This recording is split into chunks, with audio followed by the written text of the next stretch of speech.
days, Greg, especially around some of these economically sensitive cyclical stocks like energy, which are still leading the week by far. The group is still up more than 4.5%. Right. Yeah, look, I'm going to disagree a little bit. I do think that we have some macro concerns settling in here. I think that at the end of the day, it is really difficult right now to make a coherent argument that monetary accommodation is still needed to nurse the labor market back to health. We've had 3 weeks of pandemic low job claimless numbers. We have a surplus of jobs, about 1.5 million more jobs available than we have willing workers. And so I think the market is looking for the Fed to explain in any way possible why we still need accommodative monetary policy. And I think that that's where we've been sideways into Jackson Hole. And I think we'll do that again until we hear from Jerome.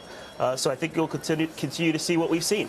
We'll see some volatility. We'll see some interest rate sensitive sectors move, and we'll wait for direction and certainty from Jerome tomorrow. Yeah, well, Greg, we are going to hear from Jerome, as you just said, tomorrow. We did hear, though, from a number of Fed governors today who did indicate, at least in their opinion, the taper needs to begin fairly soon. Is it not soon enough? I would argue that it's probably not.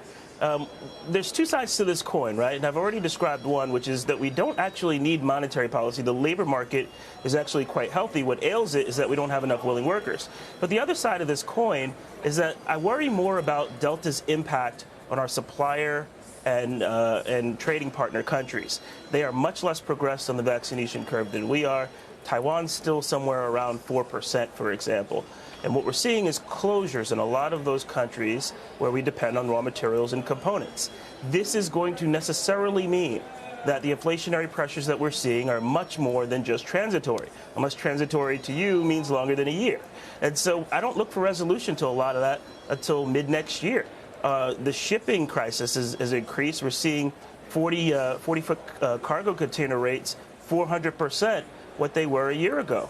Going to California, we're seeing 600% to some parts in Europe. And so all of this will continue for the foreseeable future. And so I think the transitory narrative is dead, and the Fed needs to turn its attention to the inflation, and I think that that's what they'll do.